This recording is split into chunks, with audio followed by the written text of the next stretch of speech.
Eduardo Anguita es periodista, es escritor, coautor de La Voluntad, libro muy importante sobre los 70. Él fue militante del Ejército Revolucionario del Pueblo. Muchas gracias por estar con nosotros. Buenas noches.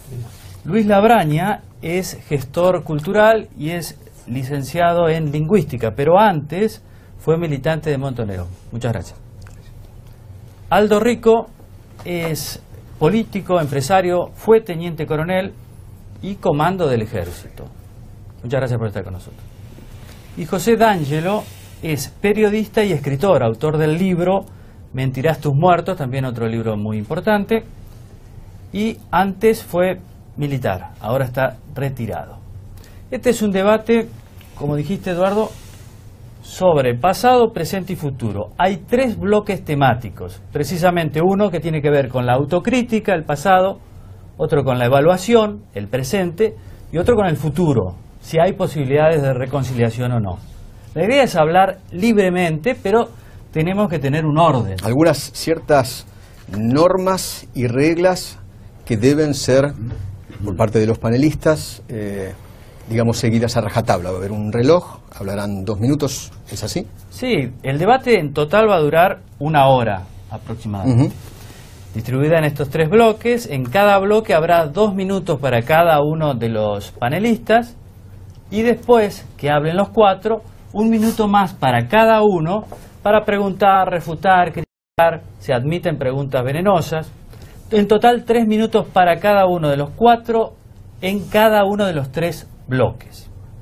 ¿Te parece empezar por el primero? Sí, señor. Basta de una sola voz, de un solo relato. De un lado hubo solamente víctimas y del otro hubo solo verdugos.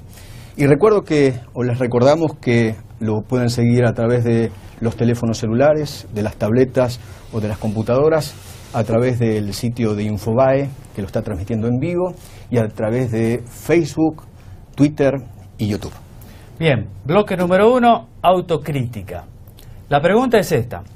¿Considera que su sector, o el sector con el que más se identifica, ha asumido su responsabilidad sobre la violencia en los años 70?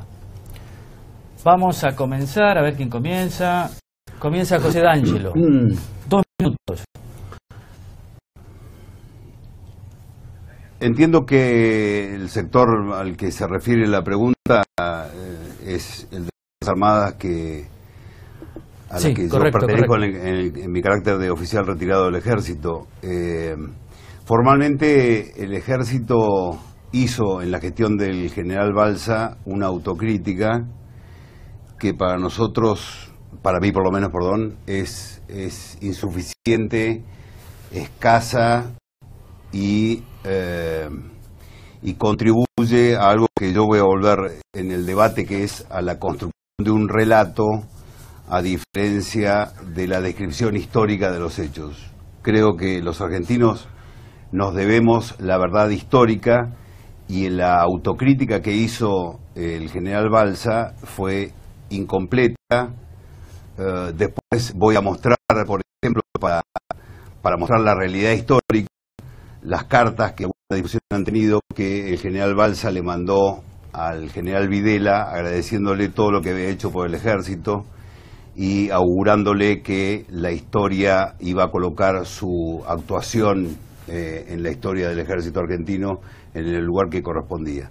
Así que creo que en cuanto a autocrítica, yo creo que los militares tenemos que hacer una crítica respecto de nuestra actuación en los 70. Yo soy un oficial egresado militar en el 80. Yo ingresé al ejército por los 70, pero por circunstancias de la vida no participé de los conflictos. Yo ingresé en el año 75, me anoté para ingresar, finalmente terminé egresando en el 80 cuando el conflicto interno había acabado. Pero las camadas que hoy conducen el ejército, la mía y las que vienen detrás, las 6 o 7 que vienen detrás, han vivido la historia de los 70. Así que esta situación de la autocrítica yo creo que hay que hacerla. Tiempo. Estamos atentos, ¿eh? Vamos entonces, ahora le toca a Anguita. 2 minutos, por favor. mis primeros 30 segundos, porque quiero disentir con la presentación que hizo Infobae de esto, en el sentido que yo creo que hubo en estos años, en estos 32 años de democracia, posibilidad de expresarnos libremente, cosa que no sucedió durante la época del terrorismo de Estado. Es muy grave confundir la persecución, los secuestros, la censura abierta a la prensa y la desaparición de ciudadanos con una visión hegemónica. Creo que en todo caso lo que hubo en estos años una visión hegemónica porque a partir de 2003-2004 hubo un interés de buena parte de la sociedad de recuperar la justicia. Eso se logró con la derogación de las leyes de impunidad, eso generó un proceso de judicialización de una serie de crímenes que estaban impunes, y me parece que en estos años sí hubo la posibilidad de que se expresaran muchísimos que disintieron con la política de derechos humanos, que no fue patrimonio solamente del gobierno, de los gobiernos kirchneristas, sino también de la justicia y de buena parte de la sociedad. Pero yendo concretamente a la pregunta que ustedes hacían, yo creo que es imprescindible que quienes fuimos militantes revolucionarios no solamente demos testimonio de lo que hicimos sin ocultar nada, sino también que tengamos una visión crítica de esos años. Creo que han pasado muchísimos años. Yo formé parte de una organización que fue diezmada. Los líderes más importantes de la organización murieron en el año 76. Después quedó una figura que asumió una responsabilidad, pero no era realmente, me refiero a Enrique Gorrerán Merlo, no era la persona que lideraba la organización, y lo que él dejó como testimonio me parece muy pobre. En ese sentido, quienes fuimos militantes, simplemente yo me incorporé muy joven a la lucha, caí preso muy joven, creo que tenemos que hacer todos los esfuerzos para dialogar y también poner de relieve que la violencia que se vivió en la Argentina también tuvo una contribución por parte de quienes queríamos una sociedad más justa, una sociedad mejor. Muy bien, Anita, muchas gracias. Aldo Rico, su turno. A mí es difícil hacer una autocrítica por la sencilla razón de que yo estoy sospechado. Yo ingresé en el Colegio Militar en los 70 y ya he tenido dos causas en este tema.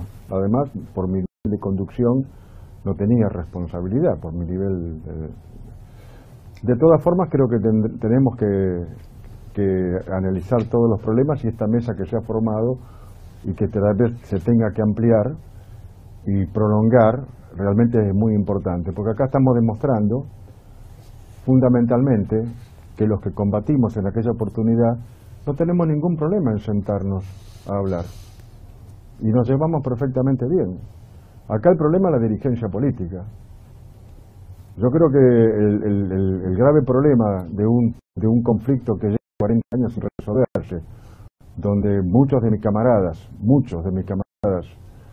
están detenidos, están condenados por leyes que son posteriores a los hechos que juzgan, como dijo además el fallo del tribunal inicial, en el marco de una guerra revolucionaria, que así lo marca, una guerra revolucionaria, y creo que todos están de acuerdo que fue una guerra revolucionaria, con objetivos claros de toma del poder, inhibe. Yo no puedo hablar porque realmente podría ser acusado. Pero de todas formas, yo agradezco a Infobae que nos ha gritado y además le agradezco a todos los que están en esta mesa, sobre todo a aquellos que alguna vez nos enfrentamos, porque me parece que hay que lograr un ambiente de reconciliación, sin el cual la Argentina no va a salir adelante. Y lamentablemente en el marco de una dirigencia que cada vez es más hipócrita, cada vez es más mentirosa y cada vez es más falaz y es incapaz de solucionar los problemas de la República. No solucionó el problema del enfrentamiento y tampoco soluciona los problemas de la pobreza, de los problemas de la educación y otros más. Muchas gracias, Aldo Rico. Labraña, su turno. Bueno, yo no me puedo arrogar la representación de las tres organizaciones a las que pertenecí, la Fuerzas Armadas Peronista, Montoneros y FARC. Vengo a hablar acá como un ex miembro de las organizaciones, pero no las represento. Por mi lado no tengo una autocrítica. no soy un arrepentido. Posiblemente me analizo y me doy cuenta que hubo grandes errores y una equivocación en mi accionar. Pero también me pregunto el por qué. ¿Qué es lo que sucedió para que jóvenes de 17, 18, 19, 20, 21 años tomaran las armas? Entonces, cuando pienso eso, digo, ¿autocrítica de qué?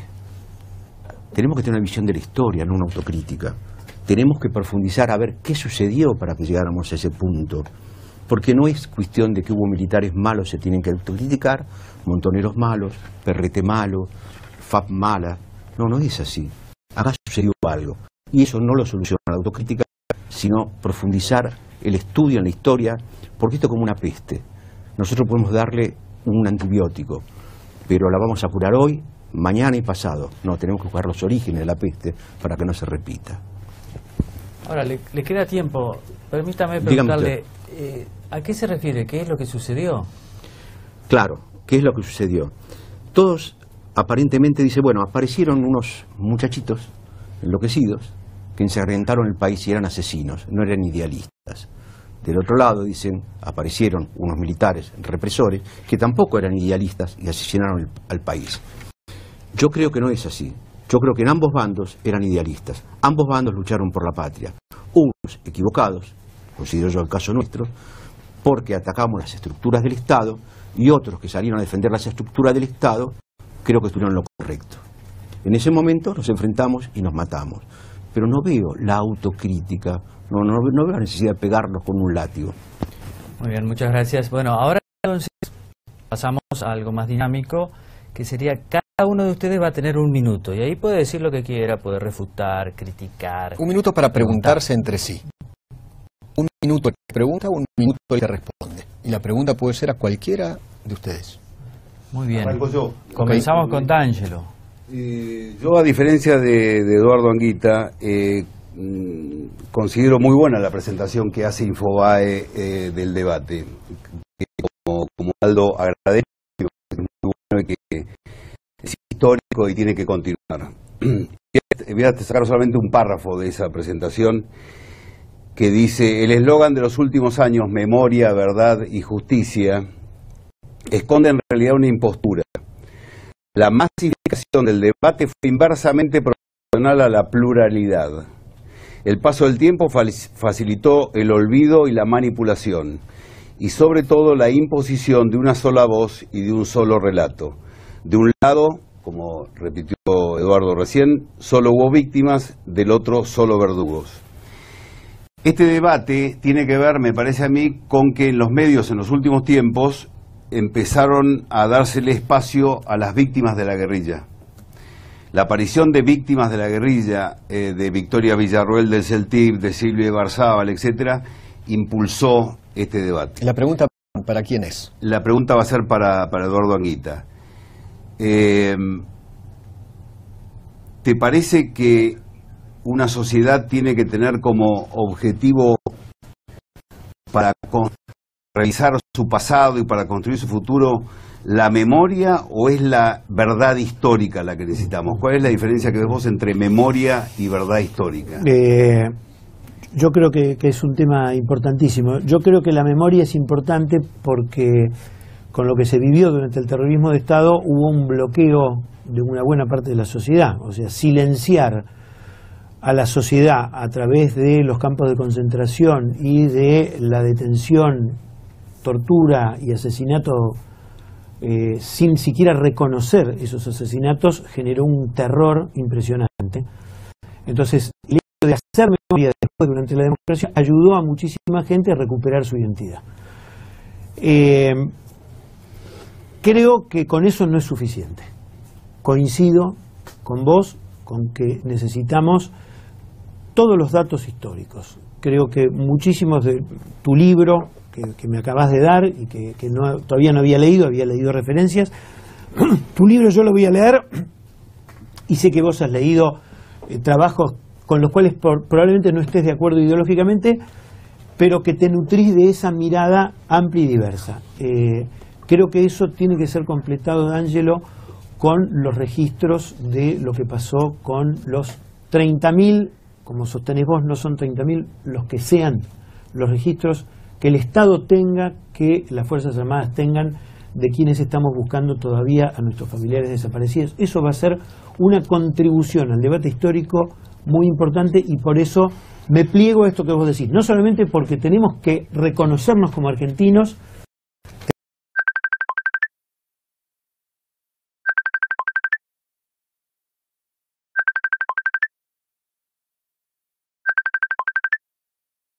tenemos que reconocernos en la diversidad, sino también nos tenemos que reconocer en las atrocidades que en el Estado se hicieron, donde no solamente participaron militares, sino empresarios, Tiempo, Anguita. jueces y demás. Tiempo. Bien. Tu turno. A mí me gustaría preguntarle a Aldo Rico, porque la verdad lo quiero decir, usted puede tener causas, pero por otro lado usted fue un soldado importante en Malvinas y usted fue un dirigente político. Soy. Bueno, pero entonces, ¿por qué habla de una dirigencia política que hoy no sirve para nada si usted formó parte y forma parte de esa dirigencia? Déjeme completarla. Usted como militar tiene una formación que le permitió, por el prestigio que tuvo en Malvinas, ganar cierto espacio. ¿Cómo piensa hoy la posibilidad de revalidar títulos en un contexto en el cual, como usted decía, tiene algunos camaradas presos, quiere su libertad y por otro lado quiere ser parte de un proceso de una Argentina mejor? Bueno, esto lo vengo haciendo desde hace muchos años. Me preocupan hoy más mis camaradas presos, porque se está dando la oportunidad de hablar de cosas que antes no se podía hablar, ¿no es cierto? Porque en los últimos años, sobre todo en los años del radicalismo y del peronismo, del kirchnerismo, era muy difícil tocar estos temas. Se fueron abriendo los temas y estamos buscando otros espacios. Primero, yo no defiendo el proceso. Yo estoy pensando en mis camaradas que están sometidos a leyes que fueron posteriores a los hechos y se les niega la justicia. Pienso que están sometidos a un sistema de venganza y no de justicia. No se puede equiparar la acción de un cabo con la responsabilidad de un general. No se puede equiparar la acción de un agente con la acción de un comisario inspector o de un comisario ¿Y general. qué promueve? Discúlpeme que le interrumpa, pero ¿y qué promueve entonces para lo que usted considera? Yo no Yo lo comparto, promuevo pero lo que alguna vez firmaron antes del indulto los dirigentes montoneros en Luján, y lo que le dije a Alfonsín en Semana Santa del 87: solución política definitiva a las secuelas de la guerra de la subversión, o llámela usted como quiera, que despeje el tema del conflicto. Yo quiero a mis camaradas libres, ya es hora de que estén libres. No quiero que los otros vayan presos, porque tampoco sirve para nada, porque además están indultados. Pero yo quiero a mis camaradas que se les dé la libertad, ¿no es cierto? Esto es lo fundamental. Quiero que se reconozcan las víctimas de los atentados terroristas, de los atentados de los movimientos revolucionarios, que son más de 15.000. Quiero que se den a conocer las listas de la CONADEP y que tiene en estos momentos los derechos humanos. Y quiero que se publiquen también todo y se transparente todos aquellos que cobran indemnizaciones o salarios, ¿no es cierto?, del Estado, porque se los considera víctimas. Eso está transparentado, eso hay un registro. No está transparentado, no está transparentado. Tenemos casos de que no está transparentado y sabemos que hay muchos casos de gente que cobra y está viva o no murió como se dicen que murió en combate. Y además quiero que se conozca bien que si los movimientos revolucionarios eran jóvenes idealistas, también nosotros éramos jóvenes idealistas. Y esos jóvenes idealistas revolucionarios mataban y asesinaban y ponían bombas y mataban a inocentes.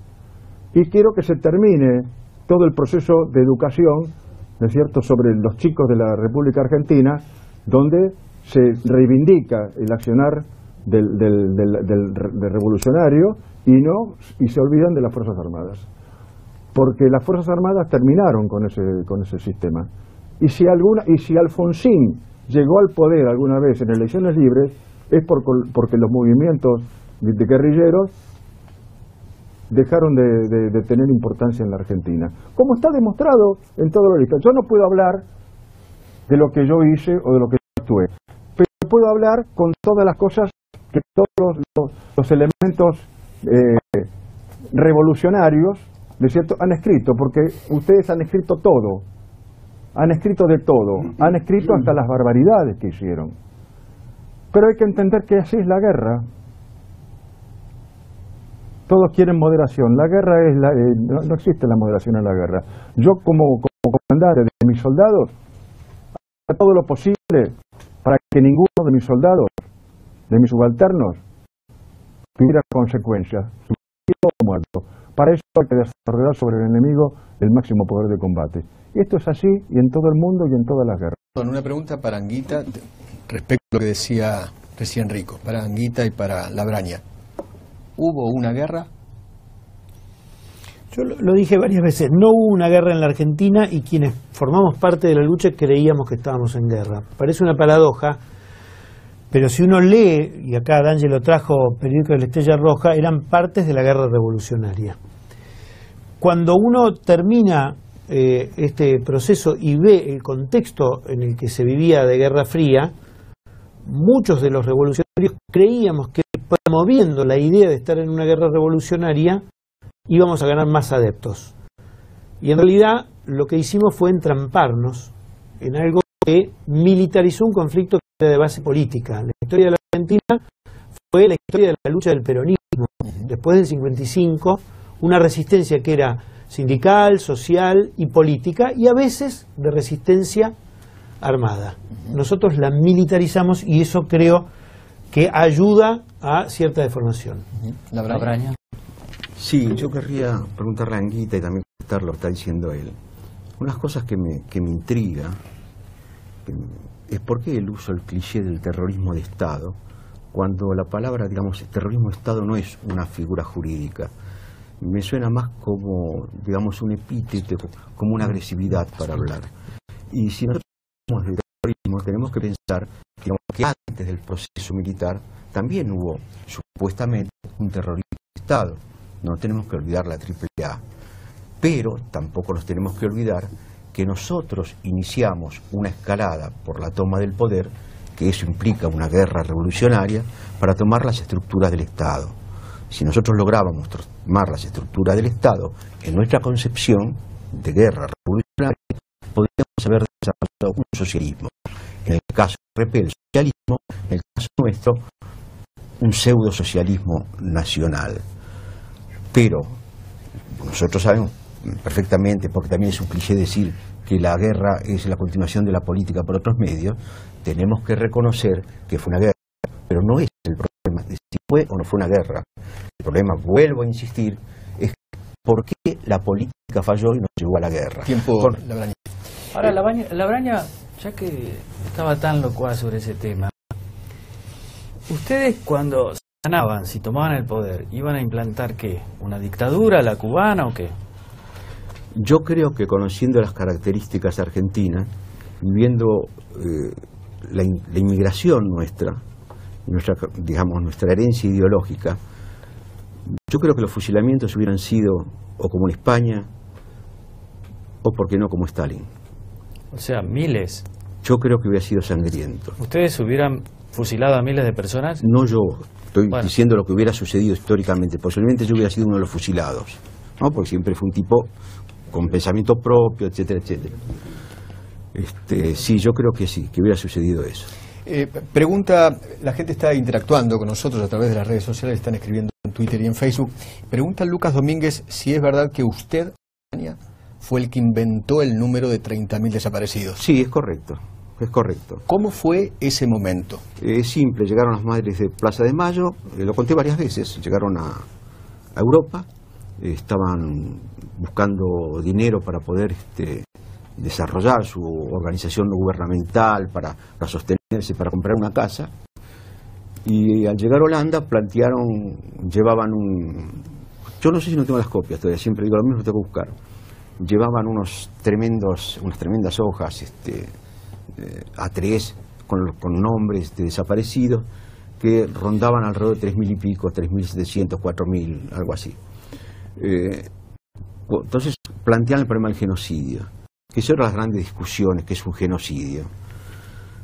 Entonces dijeron que no se podía plantear el genocidio, porque Ámsterdam es una sociedad que sufrió mucho, porque es una sociedad judía. Entonces, frente a 6 millones de personas, hablar de 3.000 personas de genocidio no servía como argumento. Que tendrían que ver, tendrían que revisar más, no dijeron busquen, tendrían que revisar más, a ver si se encuentran más datos, etcétera, etcétera.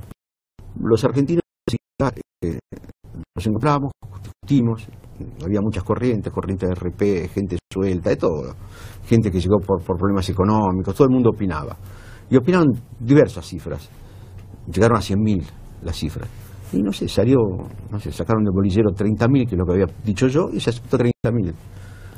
Pero éramos conscientes que no era 30.000. Rico, ¿le puedo hacer una pregunta? Porque usted habló de los camaradas presos, ¿no? Ahora hay otro preso, que es el general Milani. ¿Usted cree que también Milani está injustamente apresado? No sé, no conozco el caso... Bueno, pero en general... No conozco el caso de Milani. Bueno, pero hay testigos... No conozco. Yo quisiera leer parte del fallo del tribunal que los comandantes. Toda consideración debe partir del reconocimiento de la situación política e institucional en que se insertó la acción de los procesados tendientes a reprimir el terrorismo subversivo en el país, que está fuera de toda discusión que a partir de la década del 70 el terrorismo se agudizó en forma gravísima, el que se manifestó a través de los métodos empleados por los insurgentes, por su cantidad, por su estructura militar, por su capacidad ofensiva, por su poder de fuego, por los recursos económicos con que contaban provenientes de la comisión de robos, secuestros extorsivos y variada gama de delitos económicos, por su infraestructura operativa y de comunicaciones, la organización celular que adoptaron como modo de lograr la impunidad, por el uso de la sorpresa en los atentados irracionalmente indiscriminados, la capacidad de interceptar medios masivos de comunicación, tomar dependencias policiales y asaltar unidades militares, que esos episodios constituyen una agresión contra la sociedad y el Estado. El objetivo último de esta actividad fue la toma del poder político por parte de las organizaciones terroristas, algunas de las cuales incluso intentó como paso previo a través de los asentamientos en las zonas rurales de Tucumán ya mencionados, la obtención del dominio sobre un territorio a fin de ser reconocida como beligerante por la comunidad internacional. Dice en esta parte de la sentencia, en consideración a los múltiples antecedentes acopiados en este proceso, especialmente documentación secuestrada y a las características que asumió el fenómeno terrorista en la República Argentina, cabe concluir que dentro de los criterios clasificatorios que se vienen de expresar, este se correspondió con el concepto de guerra revolucionaria. Esto lo dice Rico. En referencia a la situación al 24 de marzo del 76, finalmente expresa. En suma, se tiene por acreditado que la subversión terrorista puso una condición sin la cual los hechos que son objeto de juzgamiento posiblemente no se hubieran producido. Esto dice el tribunal. Ok. Pregunta de las redes sociales, la gente está escribiendo a través de Twitter y Facebook. Paranguita la pregunta. María Pía Rincón le pregunta si ustedes reconocen que secuestraron y asesinaron gente. Mirá, en todas las partes de los periódicos del PRT, del RT, del Ejército de Revolución del Pueblo, figuraban las acciones. Con otra terminología, no decía asesinato, yo no la quiero calificar ahora, decía ajusticiamiento. Pero esto, las organizaciones se hacían cargo, la organización de la que yo formé parte se hizo cargo. ¿Hay que ajusticiar a gente? Te estoy diciendo, en ese entonces se decía ajusticiar. María Pía pregunta si asesinábamos. Entonces yo por eso digo, uno puede cambiar cosas que parecen sinónimos y no lo son porque tiene una carga valorativa distinta, pero sí de provocarle la muerte a personas. Hoy uno puede decir son asesinatos, algunos son asesinatos, otros fueron muertes en combate y otras fueron muertes horrorosas como contaba el otro día Silvia Ibarzábal. Pero yo quiero decir que eso fue en un contexto de lucha donde se vivió en toda Latinoamérica. La consigna del Che era crear 2, 3, muchos Vietnam. Muchísimos jóvenes creímos que ese era el camino. Muchísimos jóvenes creíamos que tomábamos las banderas de San Martín y Bolívar. Y yo creo que en buena medida esto es parte del debate de la historia que decía D'Angelo. Ahora quiero decir también, porque acá escucho que Labraña dice el terrorismo de Estado es, como dijiste, es una entelequia. El terrorismo de Estado fue haber secuestrado en campos de concentración y torturado hasta el asesinato a miles de personas. Eso no es terrorismo de Estado. Eso es terrorismo de Estado, esos son crímenes de lesa humanidad y eso es un plan sistemático. Y la verdad estoy deseando, no hoy, porque posiblemente este primer encuentro no dé, pero estoy deseoso de que algún día nos podamos sentar y reconozcan, no individualmente yo torturé y yo tiré de un avión, pero que los militares que participaron en esos años en la represión se hagan cargo de que tuvieron un ejército donde la tortura fue un crimen perpetrado contra miles de argentinos y que no han guardado los documentos y no los han hecho públicos. Entonces, la verdad, me parece que si queremos hacer una historia donde se cuenten todas las cosas, yo vengo acá también para decirles a ellos, con todo respeto, pero con energía, háganse cargo de que formaron parte de un ejército donde se cometieron crímenes. Responda, Rico. No, no es así, pero bueno. ¿No torturó el ejército? Sí, me refiero que no sé. Otra vez le vuelvo a decir, yo no puedo hablar del tema, porque yo soy, no estoy indultado, ¿me entiende? Lo que me llama la atención es que únicamente esté allá la foto de la Junta Militar cuando la guerra revolucionaria comienza en un gobierno constitucional. ¿Qué decía D'Angelo? Yo la verdad que estos primeros rounds, este primer round me permitió encontrar la distancia del combate y demás. La verdad que estoy un poco desilusionado con Anguita. Combate eufemísticamente. Sí, por supuesto, combate, intercambio de ideas. Estoy un poco decepcionado con Anguita. Yo pensé que su respuesta respecto de si la memoria, que es plastilina y que se puede moldear para el uso político en cualquier momento de la historia, como ha hecho el último gobierno, y ha utilizado el aparato educativo para hacerlo, se contradice claramente con la historia. Por eso ustedes van a ver, si la cámara enfoca, que yo tengo un montón de papeles, porque yo dudo de mi memoria es absolutamente frágil. Entonces yo le voy a decir a Eduardo Anguita, le voy a refrescar, porque por ahí no lo recuerda, algunas cuestiones que están sacadas de la historia.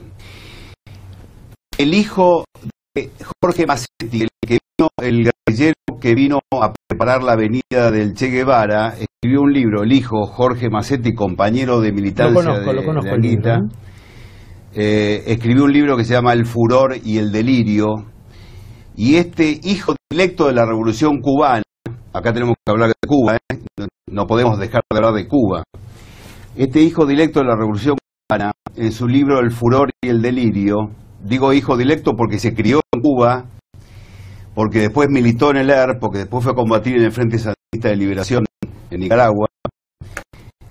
Jorge hijo dice: hoy puedo afirmar que por suerte no tuvimos la victoria, porque de haber sido así, teniendo en cuenta nuestra formación y el grado de dependencia con Cuba, hubiéramos ahogado el continente en una barbarie generalizada. Una de nuestras consignas era hacer de la Sierra Maestra, de la Cordillera de los Andes, la Sierra Maestra de América Latina, donde primero hubiéramos fusilado a los militares, después a los opositores y luego a los compañeros que se opusieran al autoritarismo. Esto se condice con otro documento que tengo acá, que es una conferencia de prensa que dan Quieto y Firmenich en junio del 73, gobierno de Cámpora, lo publica la revista Militancia, dirigida por el después secretario de Derechos Humanos Eduardo Duhalde, en donde le preguntan a Firmenich, ¿cómo van a controlar desviaciones del gobierno de Cámpora que recién iniciaba? Entonces Firmenich contesta: nosotros, como organizaciones políticas militares, vamos a controlar las desviaciones y traiciones, serán pasibles de las medidas punitivas que establezca la justicia popular. Y Quieto le pregunta si van a dejar las armas, otro periodista, y Quieto contesta: vamos primero a señalar a los enemigos, que enumera toda la lista de enemigos, y dice y a todos aquellos que conspiren contra el cumplimiento del programa de liberación. A ellos se los combatirá por todos los medios y en todos los terrenos necesarios, por la acción de masas y por la acción armada, tanto de masas como de comando. Tanto Quieto como Firmenich dicen que no les importa nada la democracia reconquistada y que ellos tienen el poder de las armas, lo mismo que avisaba Massetti en su libro. Sí. Un segundito. 30 segundos para usted para contestar esto. No, simplemente para refrescarle a D'Angelo que yo no estoy para nada decepcionado con el hecho que podamos decirnos las cosas. No me hago ninguna fantasía respecto de que lleguemos acá a acuerdos. Me parece importante que los televidentes puedan ver esto, pero le quiero recordar a D'Angelo que en la voluntad están registrados los documentos no seleccionados para que los revolucionarios de los 70 contaran sus hazañas, sino para reflejar los hechos crudos. Rico trajo la voluntad, la puede citar, y en muchas cosas parecen pelotazos en contra, porque fue la historia precisamente lo que tratamos de hacer en ese libro. Tratemos todos de respetar los tiempos. Hay mucha interacción de los televidentes a través de los teléfonos celulares, a través de las tablets, a través de las computadoras que nos están viendo en vivo en estos momentos, a través de Facebook, de Infobae.com, de Twitter. Agradecemos mucho a Facebook, a Twitter, a YouTube, ¿no? Hay mucha interacción, la gente está mandando muchos mensajes. Por ejemplo, Martín Ansardi en Facebook dice: Anguita debería estar preso, pero yo le recuerdo que usted ya estuvo preso, ¿no? ¿Cuánto tiempo? 11 años. 11 años. ¿Por qué crímenes cometidos? ¿Por qué la condena? Por el asalto al Comando de Sanidad del Ejército en septiembre del 73. Ajá. Contémosle a los más jóvenes en 30 segundos cuánta gente murió, quiénes murieron, qué pasó. Ahí hubo una sola muerte de teniente coronel Tardoy, cuya autoría nunca se probó porque fue al final cuando nosotros rendimos el cuartel, que lo habíamos tomado, y en el momento que estábamos saliendo se produce la muerte del teniente coronel Tardoy, y digamos que no condenados por eso, sino por la toma del cuartel. Bien, vamos a ir al segundo bloque. Vamos al segundo bloque. Pero el contexto es que ahí estaba por ganar Perón, claro. Gobernaba el peronismo, es decir, la idea había renunciado Cámpora y estaba Lastida presidente. o sea que ustedes ahí consideraban que Gobierno era democrático. una democracia burguesa, digamos. Eso era lo que decían los periódicos de momento, y yo con los años, lo he dicho más de una vez, he dicho que eso fue un error grave. No fue un error común, fue un error grave. Okay. Atacar un cuartel en democracia Eduardo, fue... 30 segundos, por favor, que quiero pasar Sí. al segundo tema. El que le da la respuesta histórica a lo que pensaba Anguita es el general Perón, que en enero del 74, cuando el ERP intenta tomar un cuartel para conseguir armamento para combatir al gobierno del general Perón, el general Perón dice en una carta que es bastante conocida, pero es muy buena esta frase: lo saca de la historia. A ustedes lo saca de la historia. Eso que vos considerás un error, esto es, quedaron fuera de la historia por esta frase de Perón. Teniendo en nuestras manos las grandes banderas o causas que hasta el 25 de mayo del 73 pudieron esgrimir. La decisión soberana de las grandes mayorías nacionales de protagonizar una revolución en paz y el repudio unánime de la ciudadanía, estas dos cosas harán que el reducido número de psicópatas que van quedando sean exterminados uno a uno para el bien de la República. Tiempo. Vamos al bloque 2, vamos con el tema de evaluación. Nuestros panelistas, nuestros invitados tendrán que contestar todos a esta pregunta. ¿Están conformes con el modo en que la sociedad, durante este periodo democrático, o sea, del 83 a esta parte, ha resuelto, procesado, juzgado este pasado? Y arrancamos 2 minutos cada uno. Les pido por favor respetar el tiempo. 2 minutos cada uno. Arrancamos con Aldo Rico. La sociedad no nos juzgó. A nosotros nos juzgó un sistema político, no la sociedad. La sociedad, cuando estalla la guerra revolucionaria, se pone en contra del sistema revolucionario. Y las Fuerzas Armadas logran reducir a la guerrilla precisamente por el apoyo de la población, si no hubieran ganado. Es un grave error. Ellos creían, como creía Susana Sanz, fundamentalmente decía el imparable de un pueblo peronista fogueado en la represión. El pueblo peronista fue precisamente el que les dio la espalda, precisamente porque escuchaban a Perón. Y ellos pensaban que el pueblo peronista le iba a dar las condiciones objetivas para lograr la toma del poder, y se lo negaron absolutamente. La pregunta es, ¿tuvieron las fuerzas revolucionarias el apoyo a Cuba de Fidel Castro? Porque nosotros, deteniendo a la revolución, a las fuerzas revolucionarias en la Argentina, y digo fuerzas revolucionarias por deferencia, ¿no es cierto?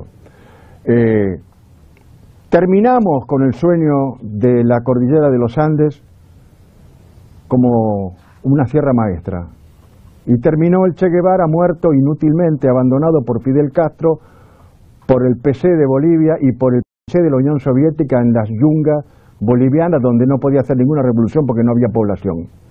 Pero fíjese que es una cosa que nos tiene que reflexionar, que tenemos que reflexionar. Las condiciones estratégicas. El proceso fue aliado estratégico de la Unión Soviética. El órgano oficial del PC, se publicó la foto de Videla. Tiempo. Ya va a tener oportunidad de ampliar seguramente. Sus 2 minutos, Labraña. Continúo lo que dice. El PC en todo momento apoyó al proceso militar, y ya que yo hablan de terrorismo, yo hablo de la dictadura militar. Eso es un chiste, nada más. O sea que los soviéticos estuvieron detrás de esta Guerra Fría, eso no existe ningún tipo de duda. Lo que falta acá, lo que no se habló todavía, es por qué surgimos nosotros. Después fuimos dirigidos, si quieren, por el bloque soviético, por la KGB, por los cubanos. Pero el origen de esto, ¿dónde depende? ¿Cuántos gobiernos militares existieron y derrotaron los gobiernos democráticos? Pero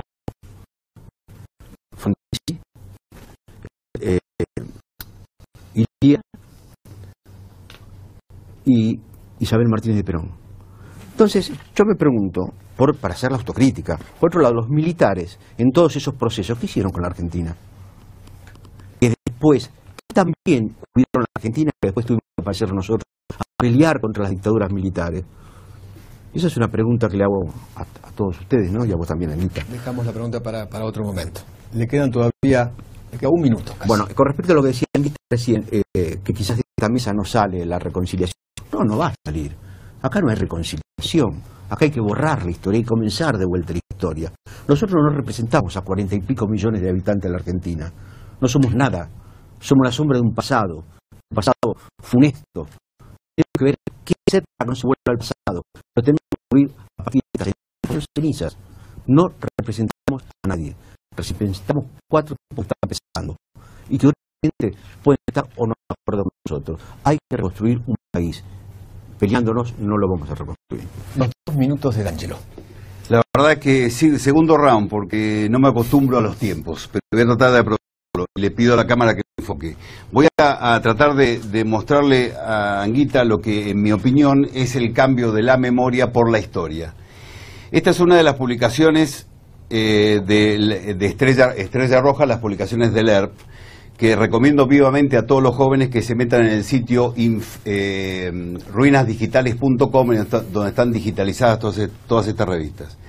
Esta revista es de septiembre del 75, Gobierno Constitucional. En esta revista, acá hay un llamamiento a la juventud, a los estudiantes y a los campesinos, a tomar las armas contra el gobierno de Isabel Perón. Ellos tenían en todas las revistas, que eran semanales, si no me equivoco, quincenales, creo que tenían una frecuencia semanal o quincenal, tenían lo que llamaban ellos Crónica de la Guerra Revolucionaria. Esto se trata de un gobierno constitucional. Leo lo primero, dice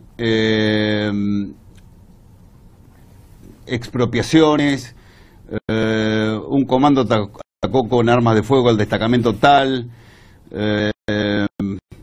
todos los delitos reseñados en esta contra un gobierno constitucional. Ajusticiamiento, hablando de ajusticiamiento. Acá describe un ajusticiamiento, que es una palabra complicada. Creo que Eduardo Anguita tiene que cambiarla después con otro ejemplo. Acá se refiere al ajusticiamiento de un jefe policial de la democracia.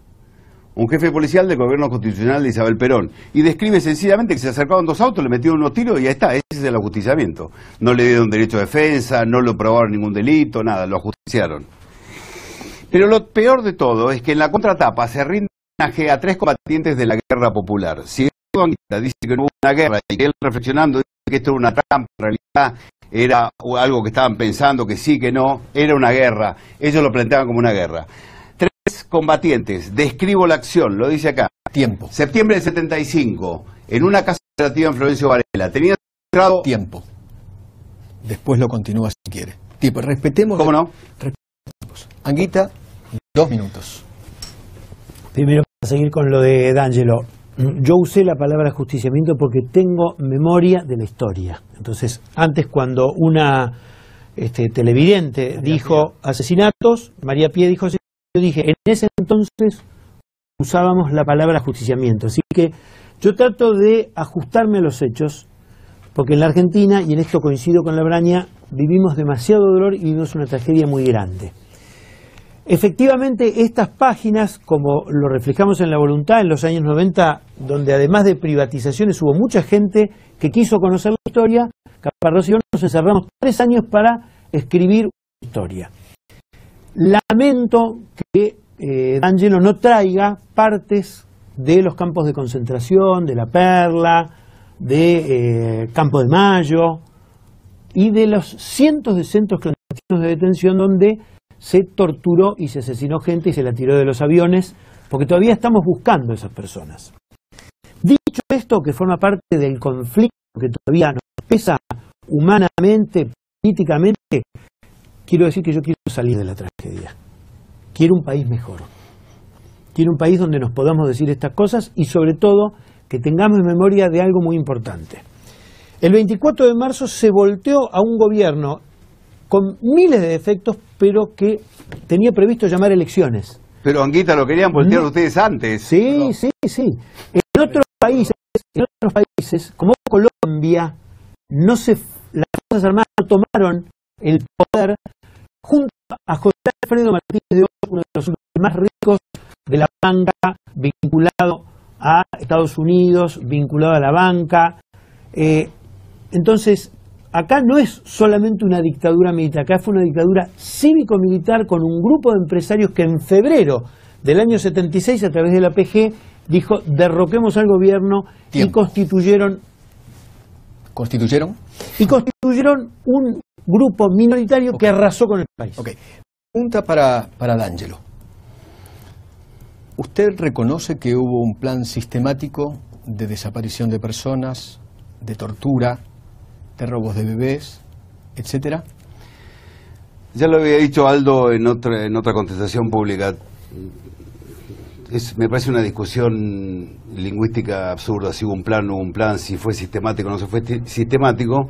Sé que tiene una connotación jurídica el asignarlo como sistemático. Lo que sí sé es que hubo un plan sistemático para terminar con los combatientes guerrilleros. Eso sí hubo un plan sistemático, en donde se emplearon procedimientos de combate y procedimientos reñidos absolutamente con los derechos humanos. Por ejemplo, tortura, desaparición de personas, robos de bebés, sí. Campos de concentración. Sí.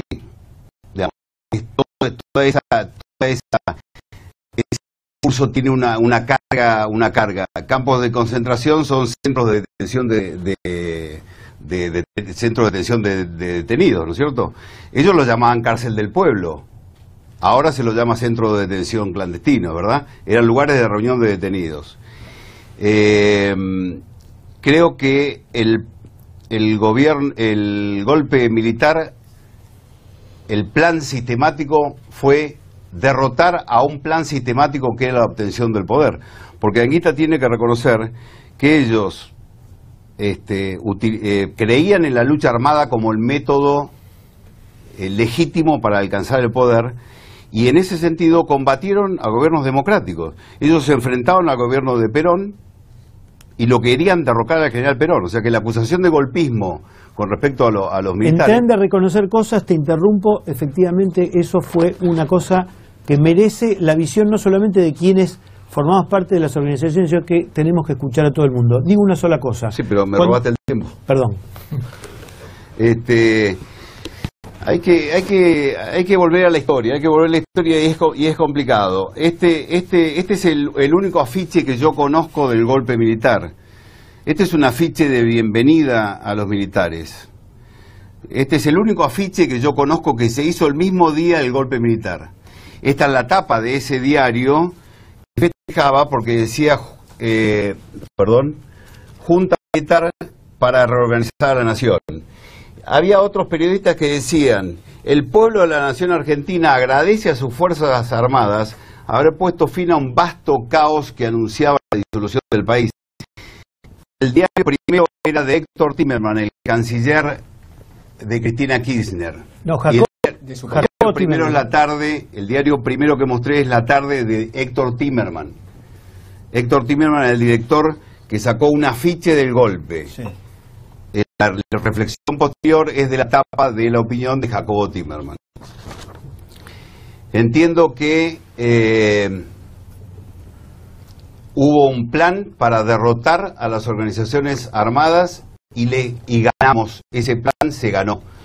Y como decía Perón le dijo en la carta esa que le di un pedazo, dijo, el objetivo de estos extremistas es el pueblo argentino. Ese es el objetivo de los extremistas. Perón ordenó a las Fuerzas Armadas exterminarlos para el bien de la República, y las Fuerzas Armadas ganaron ese combate. Ahora, yo recuerdo cuando le entrevisté a Videla para este libro, Disposición Final, D'Angelo, él habla incluso de que hubo un plan sistemático, y era el curso de acción número 4 aprobado por Luder, presidente interino en el momento, y habla de que torturaba al ejército. No enseñaban a torturar, pero sí que tenían una misión de franceses, desde fines de los 50 en el Estado Mayor, que les enseñaba a torturar. ¿Vos qué pensás a eso? Te repito, creo que sí. Creo que efectivamente deben haber existido torturas que condeno. Pero eso es una parte de la historia. Las organizaciones guerrilleras... Perdón, voy a terminar lo que no terminé antes. Estaba relatando esta diferencia entre la memoria, entre la construcción de la memoria y la historia. Y vuelvo sobre el tema. Esto dice, en una casa organizativa del ERP, en una casa operativa del ERP, Gobierno Constitucional, 3 compañeros, estos apellidos que están acá, Martínez, Mogensen y Montoto, tenían en una cárcel del pueblo, centro clandestino de detención o como quieras llamarlo, Anguita, secuestrado a un empresario. Seguramente era un secuestro torcido porque iban a pedir plata por él. Lo rodean las fuerzas policiales y lo matan. Dice, nuestros compañeros, luego de ajusticiar al ejecutivo de Isaura, sostuvieron un desigual combate. Solo la muerte pudo quebrar su resistencia. ¿Se entiende esto? ¿Se entiende? Sí. ¿Esto es la descripción de un hecho? Bueno, ¿cuál es la construcción del relato? En los informes de la Secretaría de Derechos Humanos, estos 3 militantes del ERP figuran como víctimas de la represión ilegal del Estado. Okay. Figuran como asesinados, sí. Se los coloca como arquetipo para la sociedad argentina. Estos son los jóvenes idealistas y además se autoriza a sus familiares a cobrar una indemnización. Le agradezco, D'Angelo. Pregunta en las redes sociales, en Twitter en estos momentos, pregunta Miguel de Estrada, en Twitter. Paranguita, una pregunta para Anguita. ¿Usted tiene hijos? Sí. Sí. Teniendo hijos, ¿qué le contaría de lo que ocurrió en los 70? Bueno, todo. El hecho de describir la voluntad, donde está contado incluso el copamiento del Comando de Sanidad del Ejército, no tengo nada que ocultar. Creo que pensar que uno a sus hijos no le puede contar que torturó y que tiró de los aviones a personas es una carga muy pesada que tienen muchos militares. E invito a muchos militantes y a muchos militares a que realmente podamos hacernos cargo cada uno de lo que hizo. Pero además invito a muchísimos que en esos años buscaron el lucro, reprimiendo no solamente a militantes, sino a sindicatos, cooperativas, empresas pymes, es decir, lo que yo creo que es la destrucción sistemática de una Argentina que empezó en el año 83 muy débil. Bien, vamos a la parte final. Estamos ya en el final de este espectacular debate sobre la década del 70. Único, inédito en la televisión argentina. 1 minuto para cada uno de los panelistas. Arranco por Rico, solamente a modo de conclusión del día de hoy, de este debate. 1 minuto, les pido por favor respetar el tiempo. Está bien. Arrancamos con Rico. Tengan en cuenta que yo hablamos por lo que dijeron ellos, que está todo escrito. Todos los crímenes que cometieron están escritos. Yo también le podría hablar a mi hijo si fuese impune, pero no soy impune, no tengo impunidad. Además no tengo nada que confesarle, pero otro tema. Vamos a hablar lo que dice Caparrós, que escribió este libro, La voluntad, con Anguita. De 30 segundos. La subversión marxista, o más o menos marxista, de la que yo también formaba parte, quería sin duda asaltar el poder en la Argentina para cambiar radicalmente el orden social. No queríamos un país capitalista y democrático, queríamos una sociedad socialista, sin economía de mercado, sin desigualdades, sin explotadores ni explotados, y sin muchas precisiones acerca de la forma política que adoptaría, pero que sin duda no sería la democracia burguesa que condenábamos cada vez que podíamos. Vi que Firmenich dijo por TV que los montoneros peleábamos por la democracia. Mentira cochina. Así se llama el artículo. Mentira cochina. Entonces escribí que creíamos muy sinceramente que la lucha armada era la única forma de llegar al poder y que falsear la historia era una forma de volver a desaparecer a los desaparecidos. Sánchez, 1 minuto. La verdad es que me sorprende lo corto del tiempo. Voy a aprovecharlo para decir esto.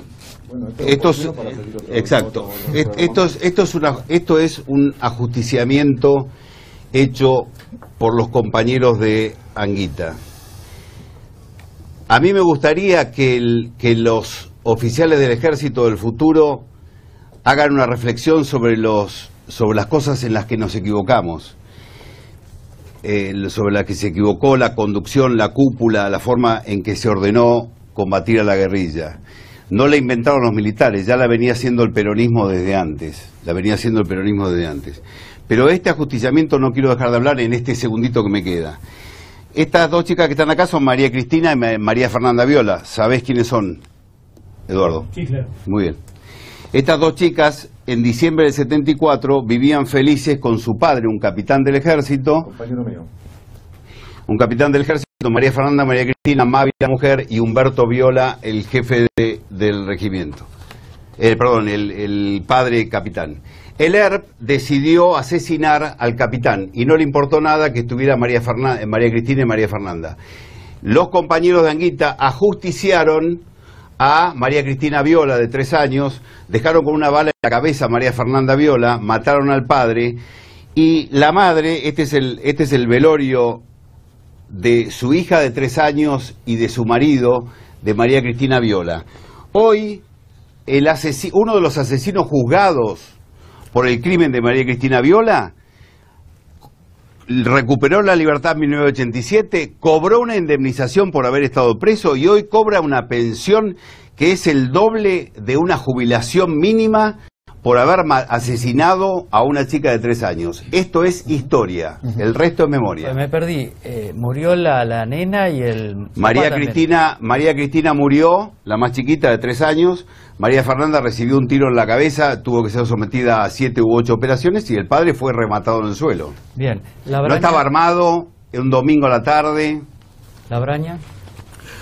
Bueno, yo creo que el camino de la concordia no es tirarnos carpetas, ¿sabes? ¿Quién fue más malo? ¿Quién fue el más perverso? Yo creo que acá estamos perdiendo el objetivo. Acá hubo mucha sangre, mucha guerra, hay prisioneros políticos, hay gente desaparecida, hay víctimas de ambos lados que lloran, que todavía sus muertos. Y no comprendemos que todo esto es epifenómeno de un largo proceso en la historia argentina. Si nosotros no nos dedicamos a ver qué pasó en la Argentina, por qué se produjo esto, esto se va a repetir. Y la Argentina fue, durante el siglo XX fundamentalmente, con toda la inmigración, con todas las concepciones ideológicas, anarquistas, nihilistas, socialistas, fascistas, un componente que todavía no cuajó. Nosotros no tenemos una grieta, como se dice ahora, sino que tenemos una falla, como una falla geológica, es decir, donde continuamente chocan las capas y hacen eclosión. Creo que tenemos que apuntar a buscar, ver eso y en el futuro, ¿qué es lo que hacemos por el país? No nos sirve de nada hablar de los muertos, hablar de los desaparecidos. No podemos, hay un montón de viejitos que están muriendo, que en una época fueron enemigos nuestros, que posiblemente me hubieran cortado un pedazo mediante un avión, pero se están muriendo a 80, 90 años y representan a una familia militar de 2,5 millones de personas. Es decir, el problema no es jurídico, el problema es político. Hay que resolverlo. Gracias. Vivimos en una sociedad desigual. La sociedad de los años 70 era desigual, pero era infinitamente mejor de la que tenemos ahora. Había 5% de desocupación, 6-7% de pobreza. Ahora vivimos en una sociedad donde el 6 o 7% de indigentes probablemente, y tenemos un 30% de pobres. No quiero que los jóvenes que hoy están viviendo desesperanza vivan un conflicto. No lo quiero decididamente. Estoy dispuesto a jugarme la vida por una causa noble, estoy dispuesto a luchar, pero no quiero que haya víctimas de ningún tipo. Y temo que en una sociedad donde las cosas se están poniendo duras, haya mucha gente en las instituciones de seguridad, en las Fuerzas Armadas y también en grupos de organizaciones sociales que creen que esto puede repetirse. No lo quiero. Quiero enérgicamente que todo lo que D'Angelo sobre todo pudo mostrar y que yo no refuté porque está publicado por los periódicos de la época, también lo podamos ver dentro de unos años publicado con los documentos que seguramente muchos miembros de las Fuerzas Armadas tienen escondidos y que hoy las madres y abuelas de Plaza de Mayo siguen buscando a sus seres queridos.